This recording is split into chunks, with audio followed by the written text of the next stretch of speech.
नमस्कार। प्रभु की कृपा में आप सभी का स्वागत है। आप सब कैसे हैं हमें कमेंट बॉक्स में बताएं।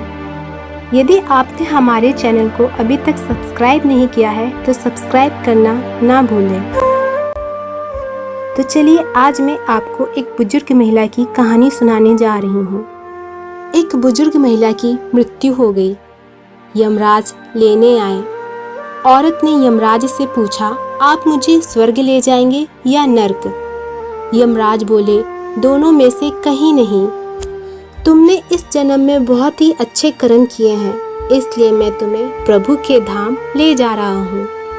बुजुर्ग औरत खुश हो गई, बोली, धन्यवाद, पर मेरी आपसे एक विनती है। मैंने इस धरती पे बहुत स्वर्ग और नरक के बारे में सुना है। मैं एक बार इन दोनों जगहों को देखना चाहती हूँ। यमराज बोले, तुम्हारे कर्म अच्छे हैं, इसलिए मैं तुम्हारी ये इच्छा अवश्य पूरी करूँगा। चलो हम स्वर्ग और नरक के रास्ते से होते हुए चलते हैं। दोनों चल पड़े। सबसे पहले नरक आया। नरक में बुजुर्ग औरत ने जोर जोर से लोगों की रोने की आवाज़ सुनी। वहाँ नरक में सभी लोग दुबले पतले और बीमार दिखाई दे रहे थे। औरत ने एक आदमी से पूछा, आप सब लोगों की ऐसी हालत क्यों है? आदमी बोला, तो और कैसी हालत होगी? मरने के बाद जब से यहाँ आए हैं हमने एक दिन भी खाना नहीं खाया है। बुजुर्ग औरत की नज़र एक विशाल पतीले पे पड़ी, जो कि लोगों के कद से करीब 300 फुट ऊंचा होगा। उस पतीले के ऊपर एक विशाल चम्मच लटका हुआ था। उसमें से बहुत ही शानदार खुशबू आ रही थी। बुजुर्ग औरत ने उस आदमी से पूछा, इस पतीले में क्या है?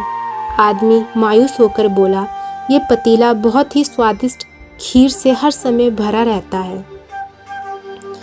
बुजुर्ग औरत ने हैरानी से पूछा, इसमें खीर है? तो आप लोग पेट भर के ये खीर खाते क्यों नहीं? भूख से क्यों तड़प रहे हो?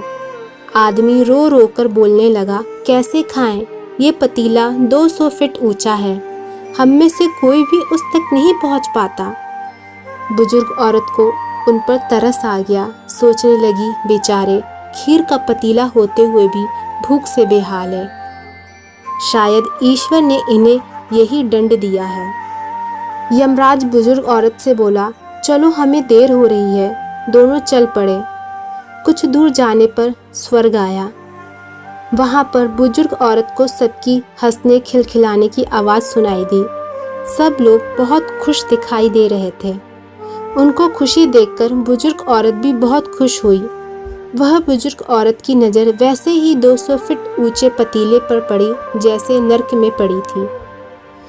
उसके ऊपर भी वैसा ही चम्मच लटका हुआ था जैसा नरक में लटका हुआ था। बुजुर्ग औरत ने वहाँ लोगों से पूछा, इस पतीले में क्या है? स्वर्ग के लोग बोले कि इसमें बहुत स्वादिष्ट खीर है। बुजुर्ग औरत हैरान हो गई। उनसे बोली, आप लोग तो इस तक पहुँच ही नहीं पाते होंगे। लोग बोले, हम तो सभी लोग इस पतीले से पेट भरकर खीर खाते हैं। औरत बोली, पर कैसे? पतीला तो बहुत ऊंचा है। लोग बोले, तो क्या हुआ, पतीला ऊंचा है तो यहाँ पर कितने सारे पेड़ हैं। ईश्वर ने ये पेड़ पौधे, नदी, झरने हम मनुष्य के उपयोग के लिए ही तो बनाए हैं। हमने इन पेड़ों की लकड़ी ली, उसको काटा, फिर लकड़ियों के टुकड़े को जोड़कर विशाल सीढ़ी का निर्माण किया। उस लकड़ी की सीढ़ी के सहारे हम पतीले तक पहुँचते हैं और सब मिलकर खीर का आनंद लेते हैं। बुजुर्ग औरत यमराज की तरफ देखने लगी। यमराज मुस्कुराए, बोले, ईश्वर ने स्वर्ग और नरक मनुष्य के हाथ में ही सौंप रखा है। चाहो तो अपने लिए नरक बना लो, चाहो तो अपने लिए स्वर्ग बना लो। ईश्वर ने सबको एक समान हालातों में डाला है। तो आज सबको ये कहानी कैसी लगी हमें कमेंट बॉक्स में बताएं। यदि आपने हमारे चैनल को अभी तक सब्सक्राइब नहीं किया है तो सब्सक्राइब करना ना भूलें। तब तक के लिए जय श्री राधे कृष्णा।